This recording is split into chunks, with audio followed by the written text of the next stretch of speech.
নমস্কার বন্ধুরা, লিপি রান্নাঘরে আপনাদের সবাইকে স্বাগত। আমি আবারও হাজির হয়েছি নতুন আরেকটি রেসিপি নিয়ে। রেসিপিটি হচ্ছে মশলা আমতেল।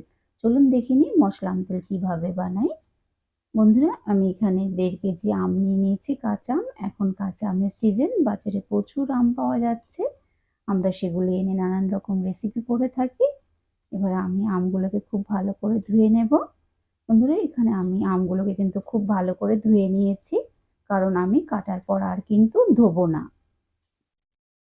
চলুন আমগুলোকে এবার কেটে নেওয়া যাক।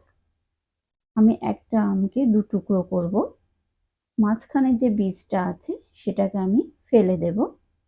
এবার আবারও আমি 2 টুকরো করে এক পাশটা 4 টুকরো করব।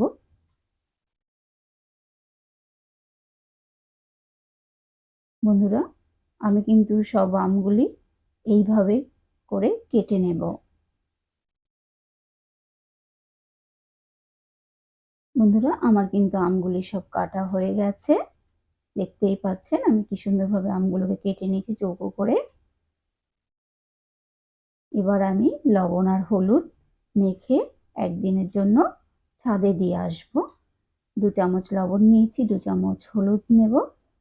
এবার আমি খুব ভালো করে মেখে ছাদে দিয়ে আসবো। বন্ধুরা, যদি ছাদে যাওয়া সম্ভব না হয়ে থাকে তাহলে কিন্তু ব্যালকনিতে দেবেন। আর ব্যালকনিতে যদি রোদ না এসে থাকে তাহলে কি আর আচার খাবেন না? অবশ্যই খাবেন।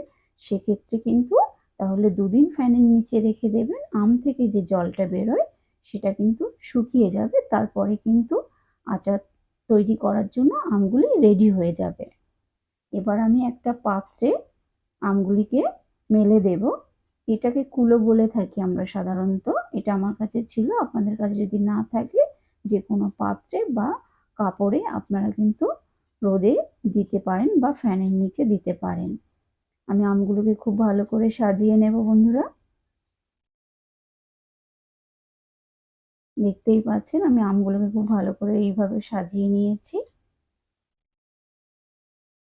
এবার আমি ছাদে দিয়ে আসবো একদিনের জন্য। অবশ্যই একবার বাড়িতে ট্রাই করে দেখবেন।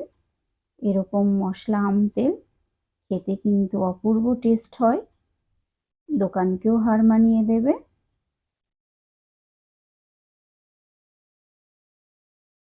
বন্ধুরা, আমি একদিন পর ফিরে এসেছি। দেখুন আমার আমগুলো কি সুন্দর করে শুকিয়ে গেছে, একটু জলটা পুরো টেনে গেছে। আমগুলো কিন্তু পুরো রেডি আম মশলা আম তেল বানানোর জন্য। এবার আমি নিয়ে নেব একটি ফ্রাই প্যান। আমি কিন্তু মশলাগুলো ভাজবো না, জাস্ট মশলার যে গায়ে হালকা নরম ভাবটা থাকে সেটা আমি কাটিয়ে নেব।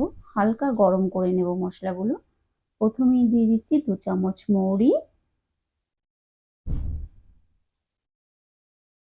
2 চামচ জোয়ান, 2 চামচ সাদা জিরে, 2 চামচ কালো সর্ষে, 5-6টা শুকনো লঙ্কা। বন্ধুরা, এটাকে আমরা রাই বলে থাকি, সর্ষের ছোট দানা। যদি আপনাদের কাছে না থাকে কোনো অসুবিধা নেই, এটা আম তেলে দিলে আম তেলটা একটু টক ভাব আসে। মশলার আম তেলটা কিন্তু দারুণ টেস্ট করে তোলে। আপনাদের কাছে না থাকলে আপনারা নাও দিতে পারেন। 2 চামচ সাদা সর্ষে, 1 চামচ মেথি।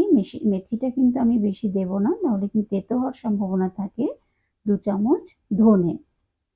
এবার বন্ধুরা, আমি কিন্তু খুব হালকা করে এটাকে একটু নেড়ে নেব, যাতে নরম মশলার গায়ে যে নরম ভাবটা থাকে সেটা যাতে কেটে যায়। আর কিন্তু আমি ভাজবো না।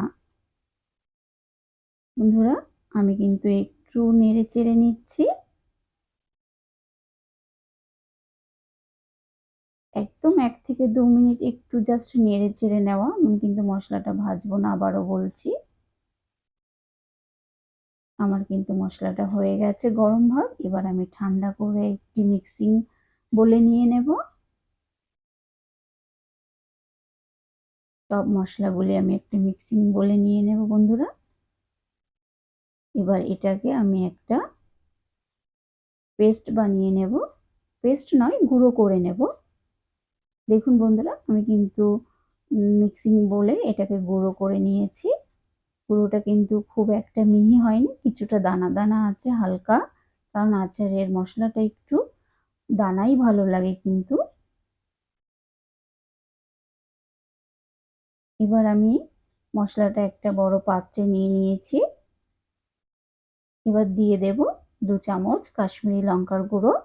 রংটা খুব ভালো আসবে, মনে হবে দোকানের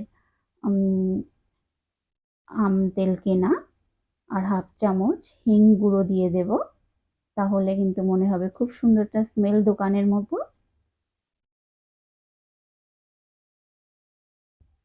আর দিয়ে দেব 2 চামচ চিনি গুঁড়ো, তাহলে আম তেলের যে টেস্টটা আছে সেটা কিন্তু খুব ভালো করে তোলে। এবার সব মশলাগুলোকে আমি একসাথে মিশিয়ে নেব বন্ধুরা।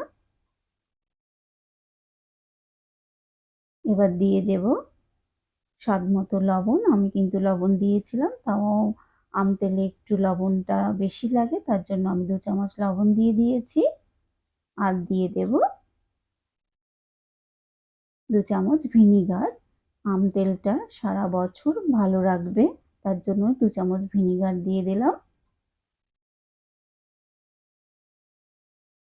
এবার আমি সর্ষের তেল গরম করে রেখেছিলাম বেশ খানিকটা, সেখান থেকে কিছুটা তেল আমি মশলার মধ্যে দিয়ে দেব। এবার খুব ভালো করে আমি এটাকে মিলিয়ে নেব। বন্ধুরা, এত সুন্দর একটা গন্ধ পাচ্ছি, মানে আম তেলের দারুণ একটা গন্ধ বেরোচ্ছে। এবার আমগুলি দিয়ে আমি সব ভালো করে মেখে নিয়েছি একটা চামচের সাহায্যে। খুব ভালো করে আমগুলোকে আমি মেখে নিয়েছি, মশলাটা যাতে আমের গায়ে লেগে যায়।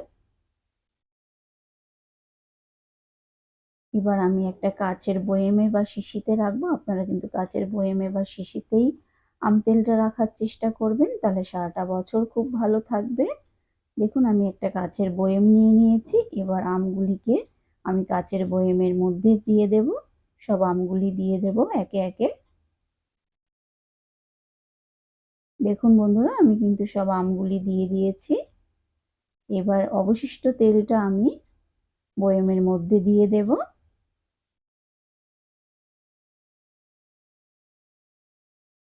দেখুন বন্ধুরা, আমার কিন্তু মশলা আম তেল রেডি। দেখুন, দেখতে কিন্তু অপূর্ব লাগছে, খেতেও কিন্তু অপূর্ব। পুরো দোকানের আম তেল মশলাকে হার মানিয়ে দেবে। দেখুন কি অপূর্ব দেখতে হয়েছে। বন্ধুরা, আপনারা যদি আমার চ্যানেলের নতুন বন্ধু হয়ে থাকেন, ফেসবুকে দেখে থাকেন, অনুরোধ রইল পেজটিতে ফলো, লাইক, শেয়ার, কমেন্টস করার জন্য। আর যদি ইউটিউবের বন্ধু থেকে অবশ্যই সাবস্ক্রাইব, লাইক করবেন। আবারও দেখা হবে নতুন আরেকটি ভিডিওর সঙ্গে। ততক্ষণ সুস্থ থাকবেন, ভালো থাকবেন। Thanks for watching my video. অবশ্যই কিন্তু রুটি বা পরোটার সঙ্গে ট্রাই করবেন, বা মশলা মুড়ির সঙ্গে খেতে কিন্তু অপূর্ব টেস্ট। একবার বাড়িতে অবশ্যই কিন্তু ট্রাই করবেন বন্ধুরা। আবারও দেখা হবে পরের আরেকটি ভিডিওর সঙ্গে। Thanks for watching my video.